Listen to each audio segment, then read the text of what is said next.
Minisita mu gavumenti ya Kabaka avunaanyizibwa ku nkulakulana y'abantu ow'ekitiibwa Prosperous Nankindu Kavuma okulabula abeesenza ku ttaka lya Kabaka. Akokoza asinziira ku nteekateeka Obwakabaka ze bulina okukulakulanya abantu ba Buganda nga babatuusaako ebyobulamu ebirungi. Naye ekikulu nnyo okuba nti abantu baleme kwegaanyiza ettaka n'ebyobugagga by'Obwakabaka buno, kubanga Buganda tegenda kuggwawo leero. Naku zino muwulira enjogera Buganda lwaza, abantu bakyajja, abaana bakyazaalibwa, bakyakula, ate n'emirimu mingi egirina okukolebwa mu ttaka lino. Okwogera bw'ati abadde alambula ettaka ly'Obwakabaka bwa Buganda erisangibwa mu ssaza Ssingo mu ggombolola y'e Busimbi. Ebizimbe ebyo bijja kutugasa okukola emirimu egy'enjawulo, era tugenda kuddayo tutule wamu n'ekitongole kyaffe ekya Namulondo Investments ekivunaanyizibwa ku kukuuma ebizimbe bya Ssaabasajja Kabaka, tulabe bwe tunateekamu emirimu eginaayanjulirwa Obuganda mu kiseera ekituufu nga kituuse. Oweekitiibwa Nankindu ategeeza nti Obwakabaka bwa Buganda bugenda kukulakulanya ettaka lino nga buzimbako amalwaliro ssaako n'amasomero. Tujjukire nti Beene akoze ebintu bingi naddala mu by'obulamu kulaba ng'ataasa obulamu bw'abantu.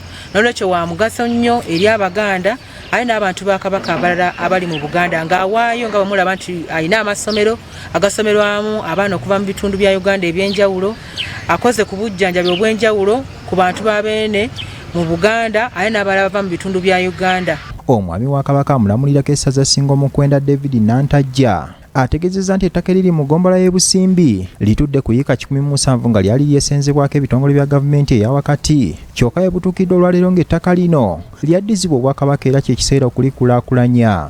Olw'ebizze bibaawo okuva mu 1966 wakati w'Obwakabaka ne gavumenti eya wakati, wakyaliwo ebifo ebibalibwa nti byankize eri gavumenti eya wakati. Naawe ne bwali badde muntu nga kikubeerera kizibu ogamba nti wano kannyingirewo nga bwenjagala. Ekyamazima tetwegazaanya nga bwe twali badde twegazaanya, naye enteekateeka zikolebwa.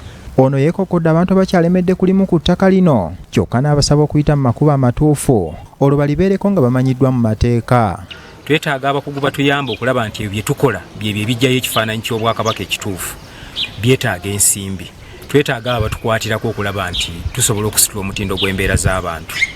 Abantu bangi beegwanyiza ettaka lya Ssaabasajja Kabaka era baliwambye buwambi kituufu. Naye tumanyi bulungi nti Ssaabasajja Kabaka mu nkwata ye ey'ebintu abikwata n'obugunjufu obw'ekika ekya waggulu, era abantu abo abasinga obungi bakimanyi bulungi nti ettaka bawambye liwambe. Ronald Kitanda ne John Bagenda, BBS Telefina. Bwe tweyongerayo mu mawulire amalala